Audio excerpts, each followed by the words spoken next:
Welcome back, guys. I thought I'd put this video together. A lot of people ask me questions about staying outside, asking about the woodland, asking about equipment I use. So I wanted to make this video explaining tips and tricks for living off grid or staying for a longer period in the woodland. The first key element to staying off grid, living this kind of lifestyle, which I've done for quite a while now, and I've learnt, a lot of skills, a lot of experience, which I wanted to share with you.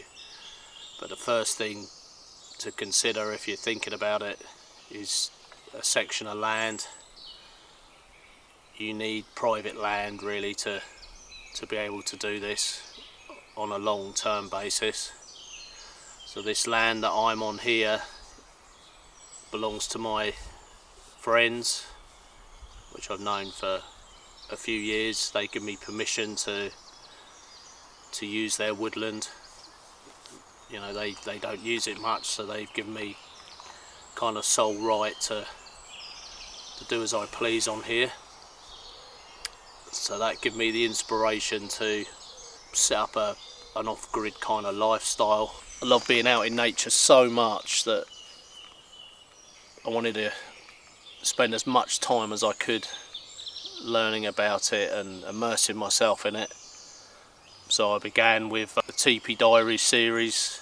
I've done a lot of camping out through my life, but I wanted to do a longer period, and really get into that mindset of staying out in the woodland, being more self-sufficient, relying on yourself a bit more, and obviously learning about different aspects of living off grid. So hence this video. Some of you might be interested in this, some of you might not be, but even if you're a short-term camper, there's still some great tips and tricks in here for short-term camping. And that's where it all started for me, while camping, going out in the woodland and setting up a tent in certain areas and doing a bit of stealth camping and that. Great, I still do it now, but I love this kind of base camp, turning up and having everything here, being comfortable and being on a private woodland. You don't have to worry about chopping wood, the noise of chopping wood, the smoke. You tend to always be looking over your back in some areas, unless you've asked obviously permission to stay on a section of woodland. Number one thing is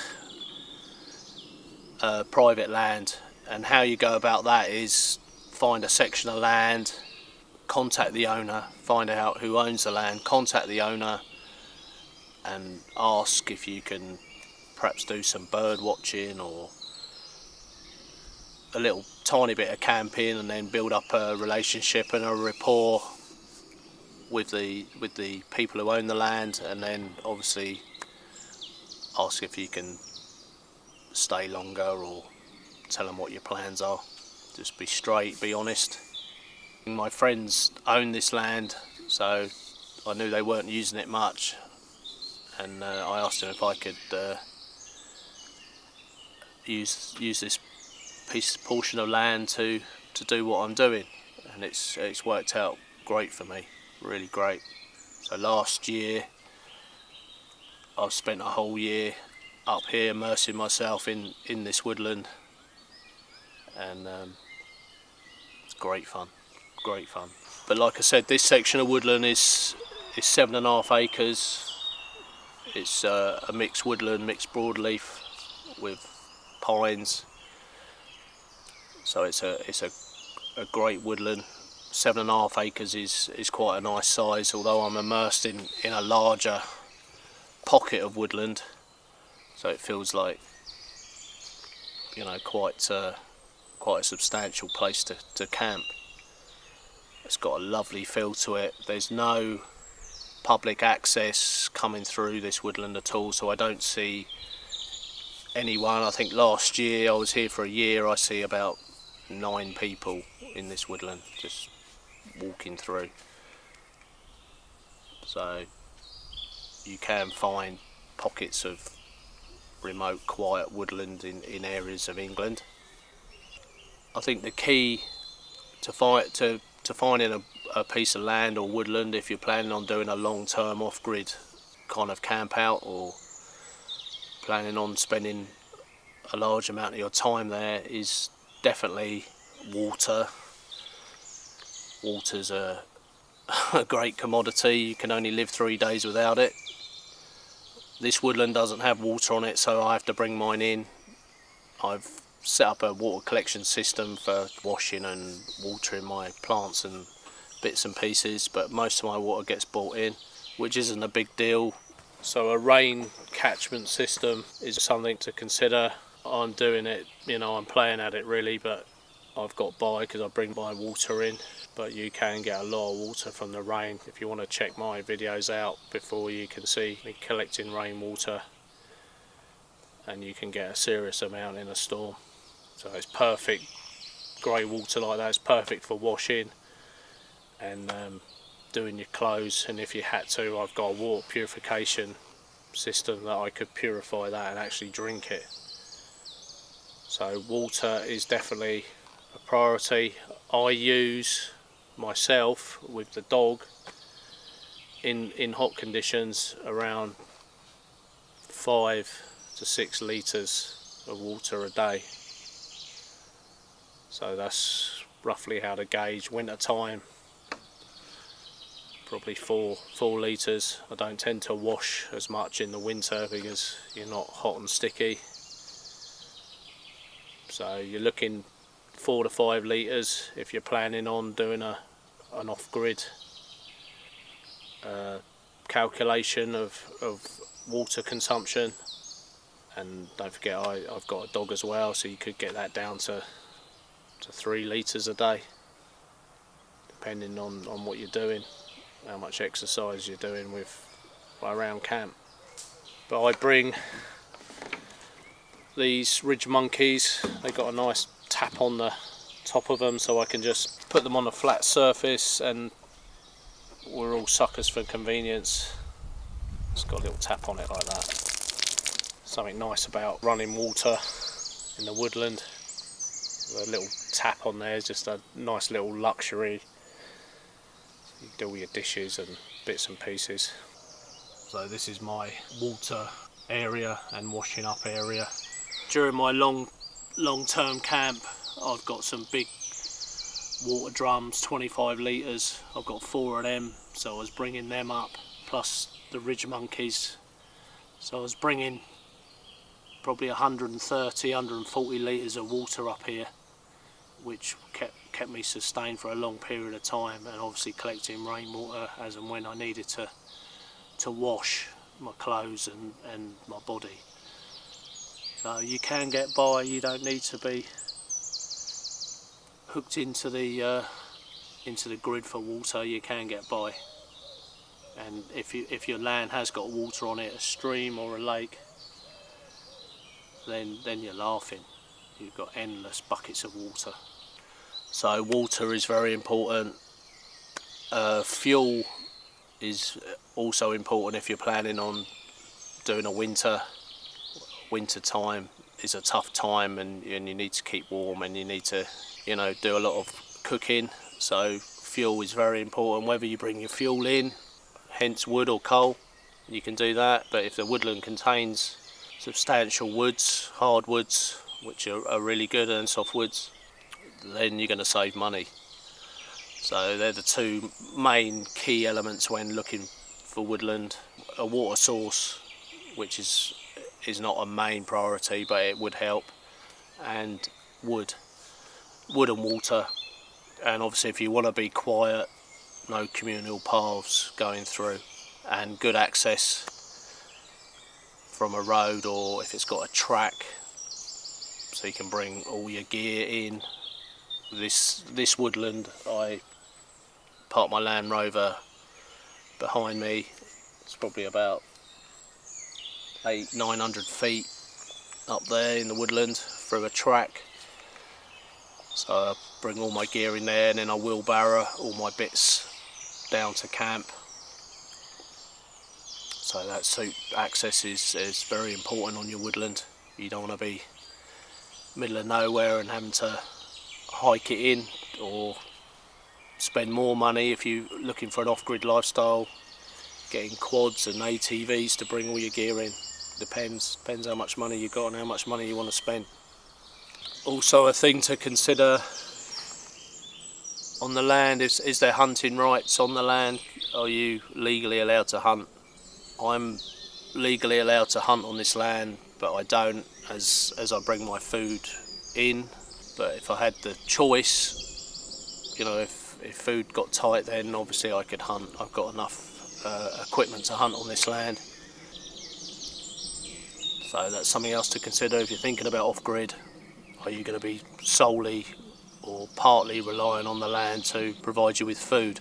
So the next thing, once you've got your land, is shelter. Now I've chose a 10-man military Arctic tent. 1, it's very robust. 2, it's roomy. Go on, Buster, go and sit over there. Good boys. 2, it's roomy. And 3, it didn't cost me an arm and a leg really. It was around £500 with the inner liner, the thermal liner inside. So £500 for a dwelling that I can stay long term in the woodland. And this thing's been put through its paces.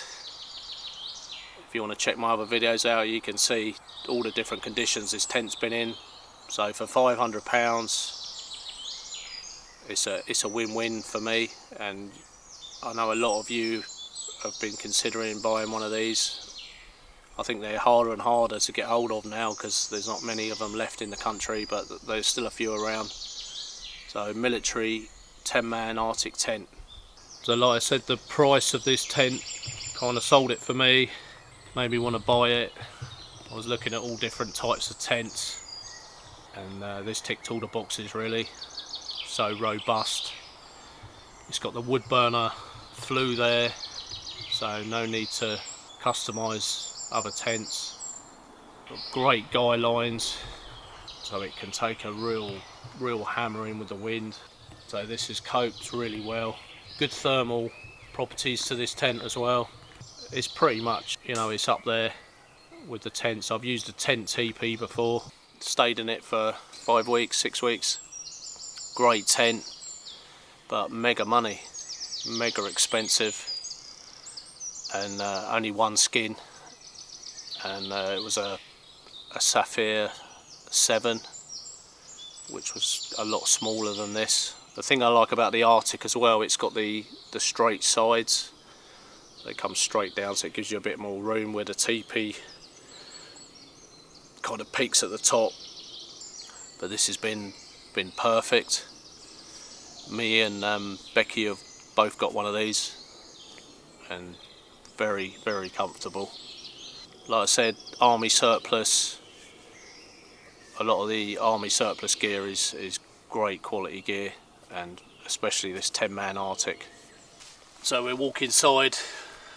For some of you guys that haven't seen it, or people that want to have another look inside or planning, I know how I started. I looked at videos and see this tent and kept looking and watching and saying, oh yeah, this, that, I can do this, I can put this here, and kind of got me really excited to get one of these. I think we all kind of motivate each other. We're all learning off each other, which I really like. That's why I like YouTube. That's why I've got a YouTube channel. I just find it inspiring watching other people and learning from other people. We've all got something to share. So great opening to this tent, where a lot of tents, you know, are quite tight to get in and out. So brilliant front opening. Great when you're in the tent and you want to look outside.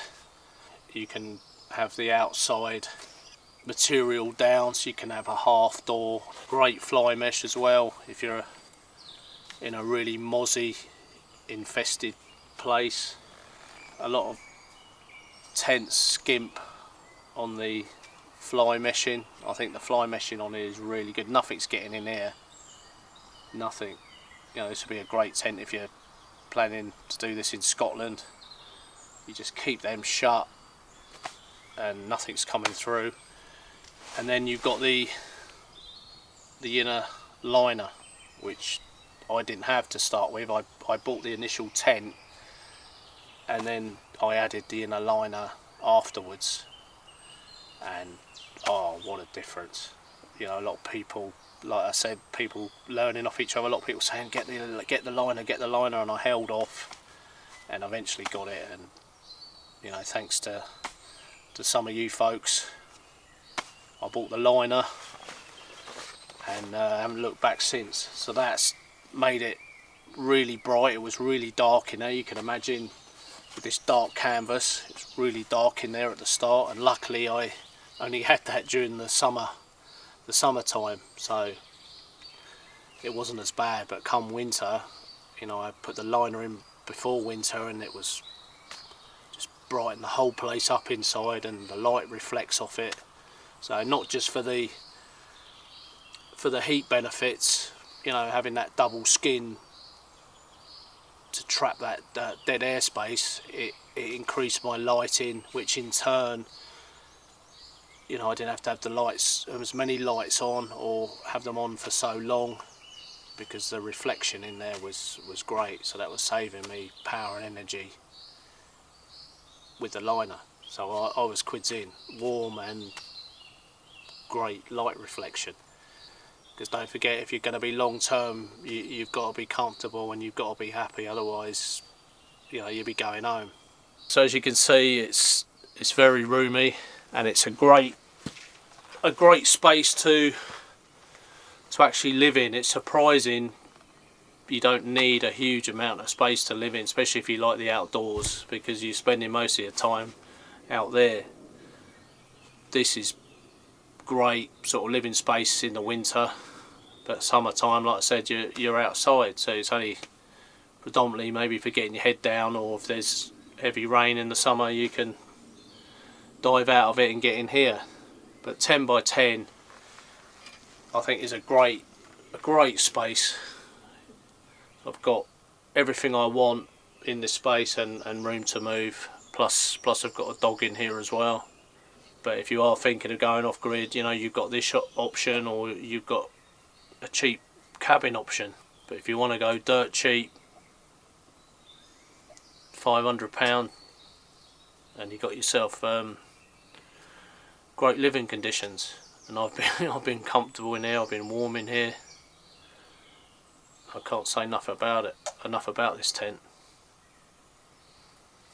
So going on to the next topic, we're going to talk about sleeping. So we covered land, we covered my shelter, but everyone's got their own ideas, and now we're going to talk about sleeping. I think sleeping on a long-term camp out is the most important. If you don't sleep, you're not functioning, you're going to be miserable, you're not going to enjoy the experience. It's okay over a short 24-hour, 72-hour camp out, you're uncomfortable when you haven't slept well, you know you're going home, you know you're going to catch up on sleep that you've missed. But long term, each day it's going to get worse and worse and worse, and you're just going to run yourself into the ground. So sleep, a good sleep system is my #1 top tip. So don't skimp on your sleeping. You know, a lot of people say, oh, why don't you sleep on this, why don't you sleep on the floor, why don't you sleep on this? Why, you know, you can't be that uncomfortable. We're modern man, we're not designed to sleep rough for a year. It's just not going to happen, and you're going to get nothing done. And living off grid, you've got to be reasonably fit, and you've got to be able to get your head down and wake up in the morning with the same energy that you had yesterday or the month before. So what I use is a sofa bed. It's just a standard sofa bed. Same again, it doesn't have to cost you the earth. A friend was giving this out away, and I said I'd have it, so it didn't cost me a penny. It's really comfortable. It's off the ground, it's well insulated, it's quite a thick sofa bed. I've got a wall blanket on the top there as well, so you're off the ground, you've got dead air space between you and the ground, which is really important.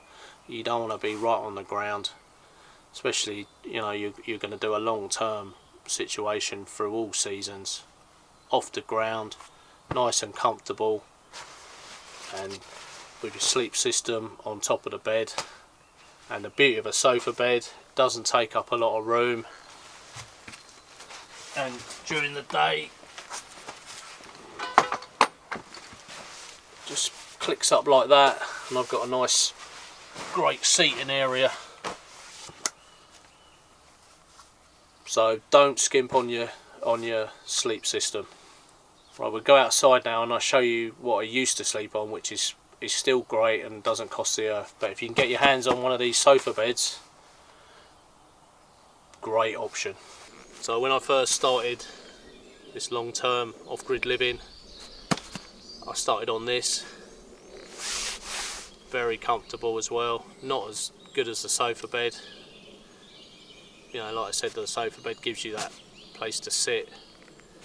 It's not as high off the ground, it's not as well insulated as the sofa bed, but very comfortable. So this is definitely something else to consider if you're thinking of sleeping in a tent or in a cabin or whatever. Folds up nicely, becomes a chair in the day. So I spent many a night on this, and then obviously got the sofa bed for nothing. So this become my lounging chair for outside, and when the weather gets warmer I'll be sleeping outside on it. So it didn't go to waste, and I've had this years ago. I used to do carp fishing. I don't know if any of you into carp fishing, but this was when Terry Hearn was in his heyday, and he worked alongside JRC and produced the Stealth bed chair. So I've had this a few years.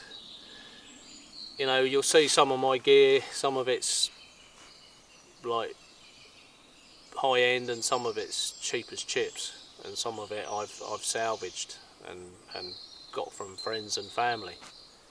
So I've got a mixture. But this off-grid living, it can be as dear or as cheap as you want to make it. Location of your campsite or your off-grid place is important also. I chose this spot. I spent quite a bit of time in this woodland looking around and where I'd want to put this camp. So I wanted somewhere that was quite cool in the summer. You don't want to be in an open spot in the summer and you're stuck in your tent all day, because you know you can only spend so many hours in bright hot sunshine, so you need that bit of shade. I've got this great beach canopy above me, giving me plenty of shade in the summer.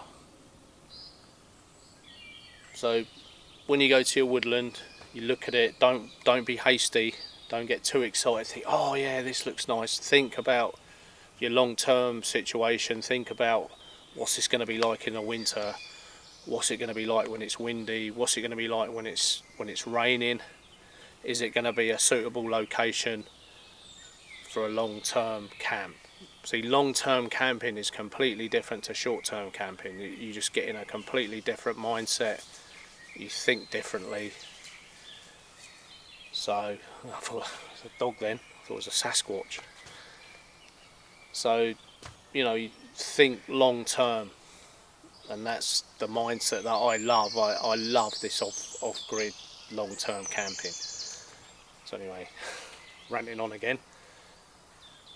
So look for a place that's going to be cool in the summer, and because they're deciduous trees, they're going to lose their leaves, and it's bright and airy in the winter, which you need, because you've got dark, dank days in the winter, and you need as much sunlight as possible, you know, to help your well-being, to make you feel good, to get that vitamin D in the winter.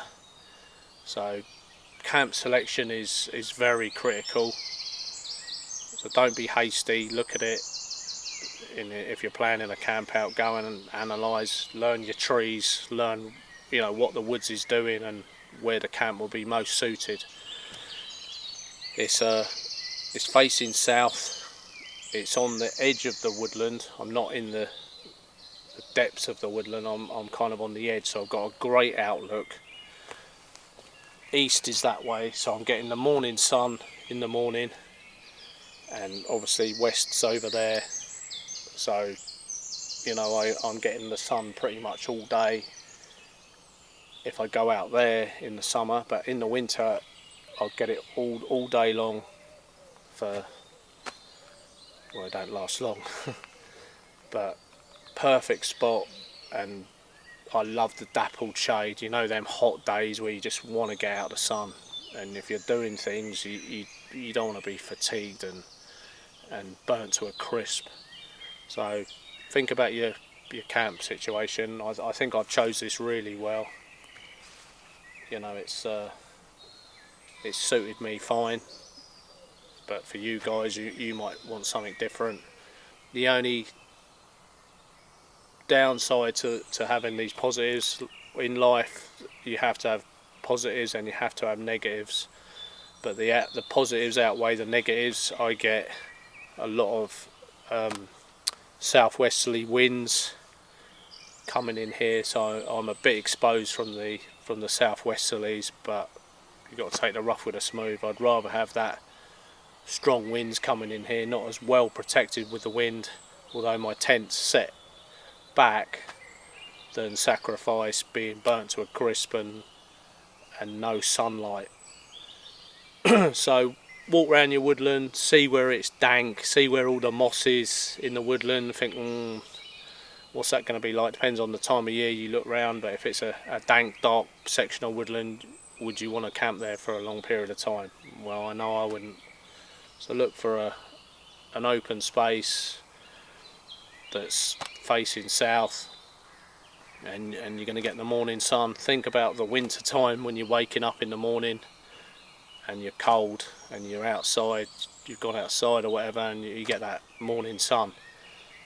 I've sat here in the winter before, the sun's hit me and I've been lovely and warm, just as warm as summer sometimes. So choose a nice bright airy spot, thinking of your long-term situation with the winter in mind, if you're going to do the winter.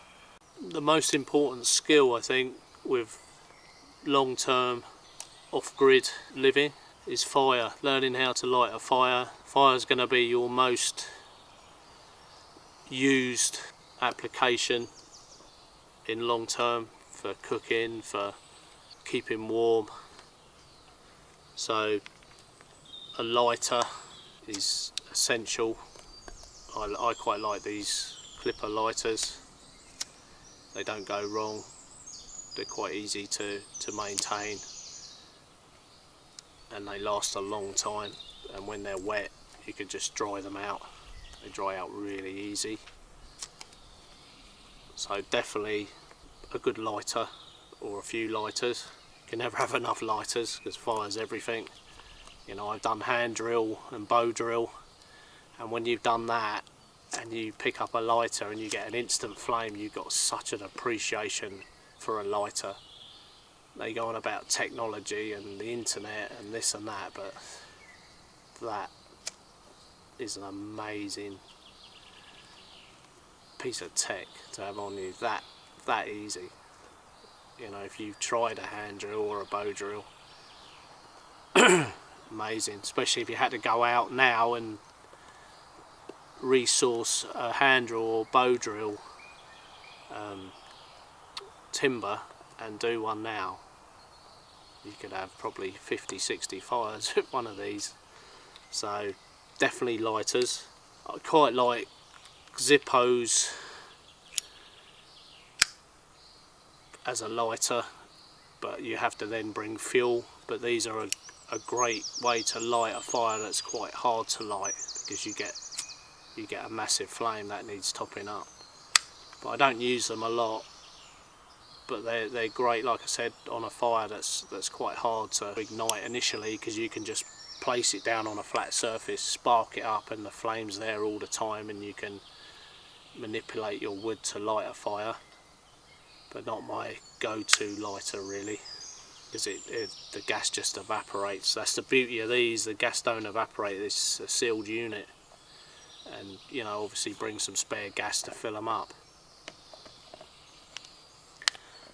And then if they fail, you've always got a ferrocerium rod, so that's a great tool. This is a large one actually that a friend of mine sent me over from America, and that's endless amounts of fires from that. So I've always got kind of a backup.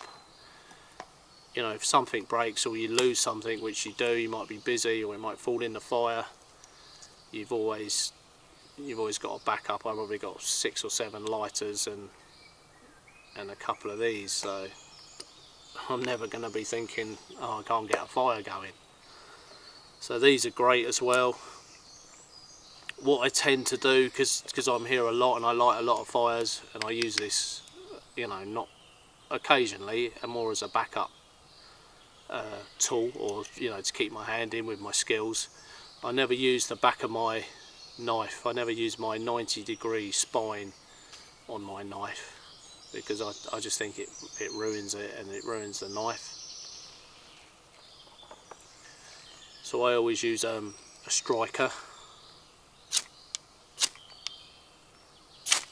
But look at that.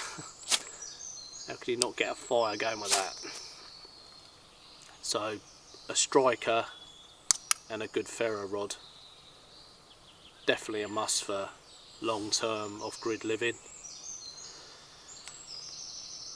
And when I first started out with fire, I was always having to buy a convenient way of lighting it, so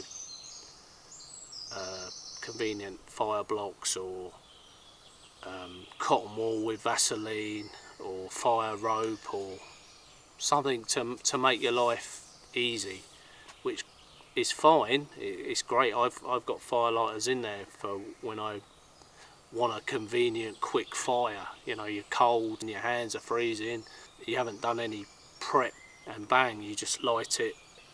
These are what I'm talking about, real convenience. Just light that with your lighter, and it's got quite a long burn time to it. I tend to use these in my wood burner if, you know, I want convenience, or I just can't be bothered to do any other form of lighting. But you don't need them, they're just a convenience. Like a lot of our life is all convenience. We want things easy, we want things fast. It's just the way we live. So that's an option. But if you're thinking of living off grid and you want to live cheap, you know, a pack of 100 of them's £10. Great skill. Learn how to do feather sticks. So you don't need no convenience, all you need is your knife and a piece of split timber. So that's a piece of split timber, and all you do is just feather that. Learn the technique, very important if you want to live in the woods for a long time. You just know you're going to get a fire going. So just sliding the knife down, you're just taking fine shavings off of that piece of wood. It's not as much convenience as lighting that gel block, but same with everything. You're putting yourself outside, you want the experience, and it's a great experience having to work. That's the thing I like about long-term camping, is the experience of having to work for your luxuries, for your heat, for your food, for your timber. There's something deep rooted within us. So if you're going out, definitely learn this skill. You don't have to be amazing at it, just enough to make a few feathers. Make a few of them, get your lighter, make sure it's seasoned wood, not green wood.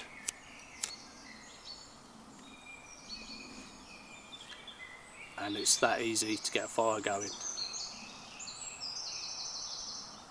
And it hasn't cost you a penny. This is another thing I like. Doing things that don't cost you much money. It's the beauty of living off grid. So look, how easy is that? But sometimes I just can't be bothered to do that. That's how lazy we've become. So that's still going, and you make a few of them, throw it on your fire or wood burner. So definitely learn that skill. Out of all the skills, fire is the most important.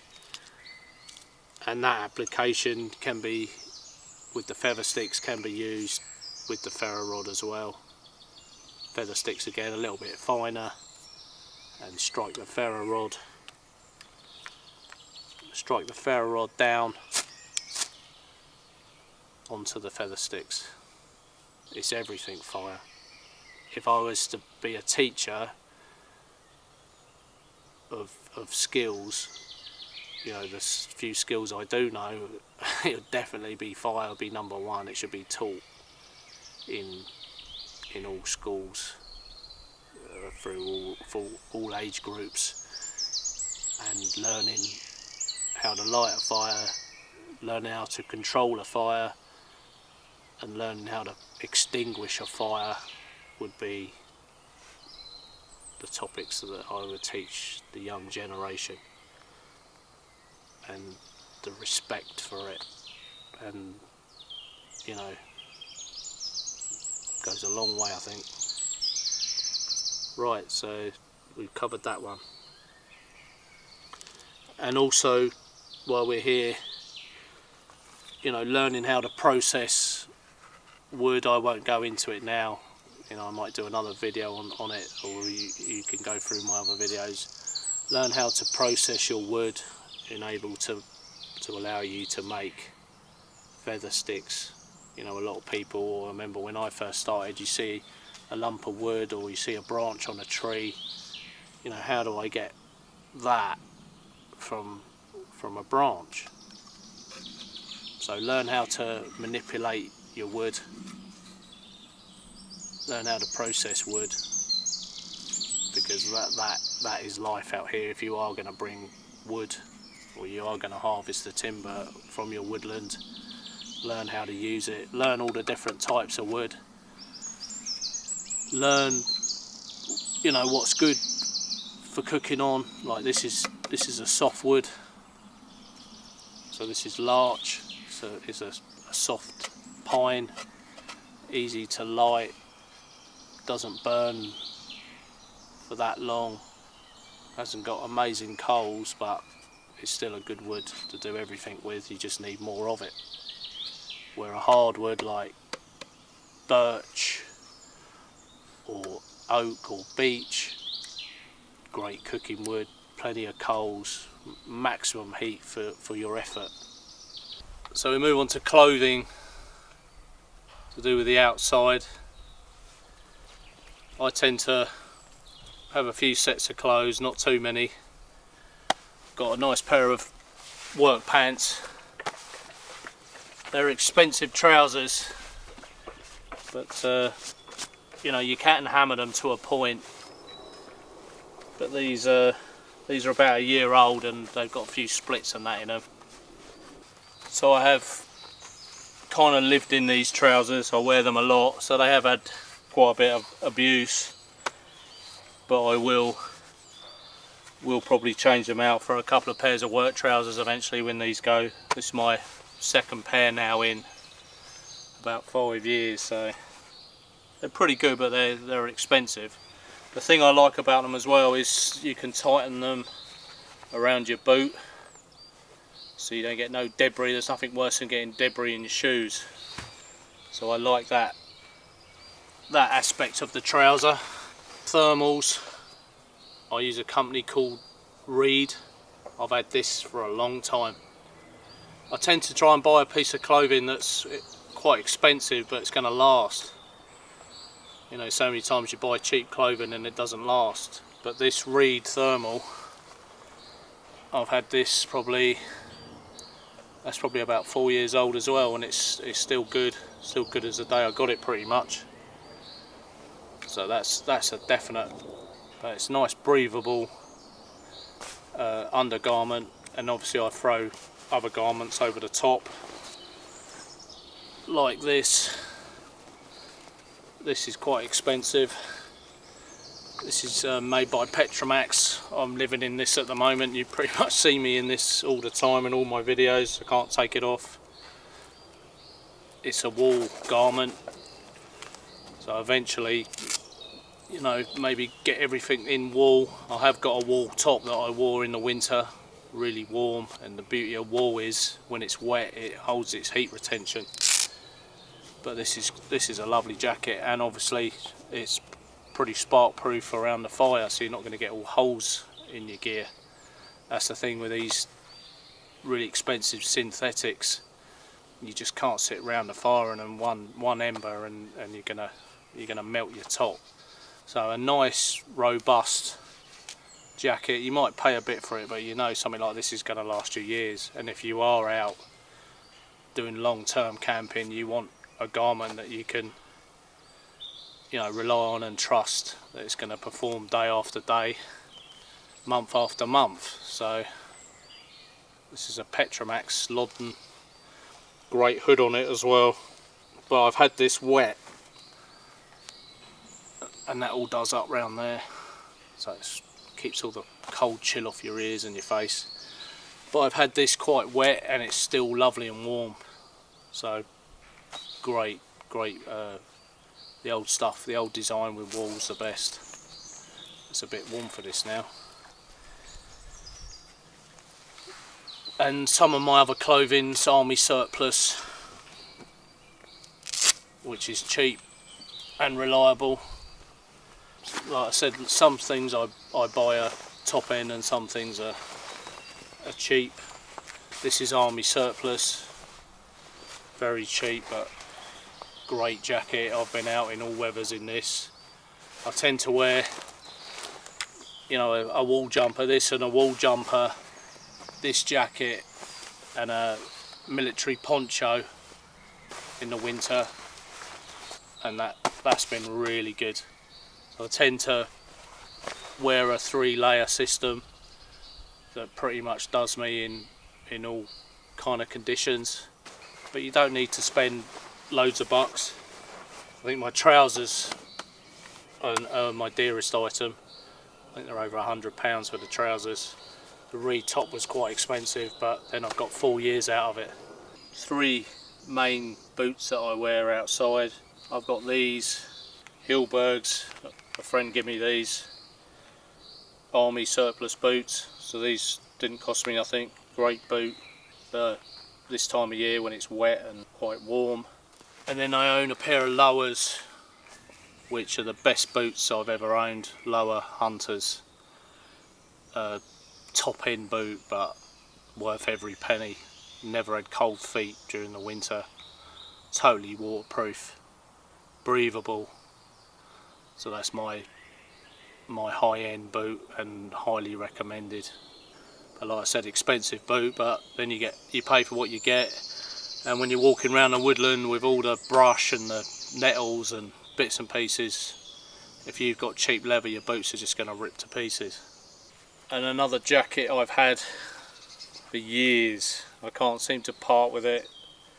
It's a bit ripped now and there's a few burn marks in it. But is this jacket. Lives up camp now.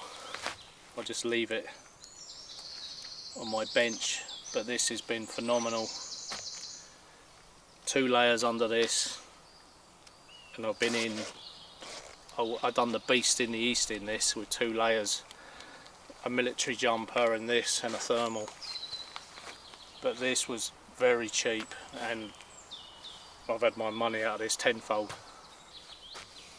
So look at that, 4 years and it's still going strong. If you're going to be doing something like this, select something that's, you know, robust, waterproof, warm, can take a spark, it's not going to burn on you, and dries quickly and washes up well when you've, you know, wash it in a bucket or whatever, if you're doing all your washing outdoors. And the beauty of all this stuff, it, you know, it doesn't need ironing, and it doesn't matter about ironing outside. Nature don't care if you've got creases in your clothes. So that's a brief sort of example of my clothing. And also, you know, get yourself a half decent pair of socks. If you're on your feet all day, you can clock some serious miles around camp doing, you know, wood prep and bits and pieces. So get a half decent pair of wool socks, but tend to go for wool, you know, during the winter time. Great material and so robust, it lasts for years. So spend a bit of money at the start, and then you know it's going to last you. But I'm kind of mix and matching as I go, because, you know, trying to spread me money out, so buying garments as I need them, and ones that are going to last me. So that's clothing. Oh, and my hats. My hats are supplied by one of my subscribers, Moses. He supplies all our family with our hats. So I've got a selection of great caps and hats that I wear during my camp outs and things. So thanks to him, I don't have to buy any hats. Cheers, Moses. Good quality cookware is essential for off-grid living. So here's a selection of pretty much what I use for all my cooking applications. So I've got a couple of kettles, well, a kettle for boiling water, a coffee percolator, a bush pot, Pathfinder bush pot, really good quality stainless. So I'm kind of mixing stainless with trusty cast iron. Long-term off-grid situation, you know, you want something that's going to last, you're not going to burn a hole through it. So cast iron is the way to go. I picked most of my cast iron up really cheap or for nothing. I've got a few other pans and bits and pieces at home, but these are my main selection that I leave up camp. But, you know, there's a little bit of work with cast iron. Just got to preserve it a little bit, but it's well worth the effort, and it's so robust. You know, these are going to be handed down to my kids, and they're going to hand them down to their kids' kids. Dutch oven is definitely a must for off-grid living, in my opinion. You could do so much with it, so many cook-ups. The lid becomes a skillet, so you've got a nice flat frying surface. Once they're hot, you know, they retain their heat. They're ever so forgiving for stews and making loads of bread, you know, all kinds of cook-ups really. They're a really forgiving cook appliance, so definitely a must for me. I'd like a bit more selection in sizes eventually. I know Becky's got the smaller version of that, the FT3 by Petromax. So trusty, not top end cast iron, but kind of mid-range, but it's all you need. So the Kelly kettle, if you follow me for a while, you know I'm a lover of the Kelly kettle. Great again around camp, costs you no money, you know, no gas, nothing to go wrong, just a few sticks in there with the base, and you're getting yourself a brew within 3 minutes of work. So that's lovely around camp, and you can also cook on it. I tried to get a cook system that is easy to maintain and robust, and I think I've pretty much covered it. You know, it's 2 selections of frying pans for all your fry-ups. I just think cast iron cooks really well and the food tastes really nice. a cheap kettle for boiling over the fire. That's seen some action. That's made a lot of brews over my time in the woodland.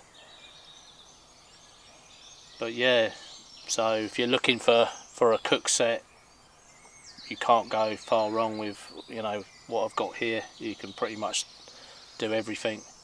I would like a cast iron jacket potato cooker. That would be nice for your jackets, and you can eradicate sort of tin foil really, although you can put potato on the fire. But it's everything to make your life easier, convenient, and save you money really. But you know, something like that, which I got, I think I got that one for nothing. That's just gonna last me for years. And there's something quite rewarding when you preserve it and patina it and it comes up quite nice. Especially when I got it, it was in a pretty much a bad state. So if you want to save money, you know, look around for cast iron gear, even if it's rusty, and bring it up to scratch, and you've got yourself a pan for life. And here I've got a coffee percolator, stainless steel again, Wild Camping International. That's a great percolator if you like a nice fresh strong coffee in the mornings. Yeah, so it's pretty much covered it, and I wouldn't really swap any of these out, but definitely a good quality stainless steel bush pot if you're going to spend a long time outside in your off-grid living. But that's real high quality stainless, and I'm not going to burn the bottom out of that. But you know the saying, you buy cheap, you buy twice, so spend a bit of money here and there and be clever and get quality stuff that needs a bit of repair on it, and do it yourself. It's all about saving money and living a cheaper, freer lifestyle.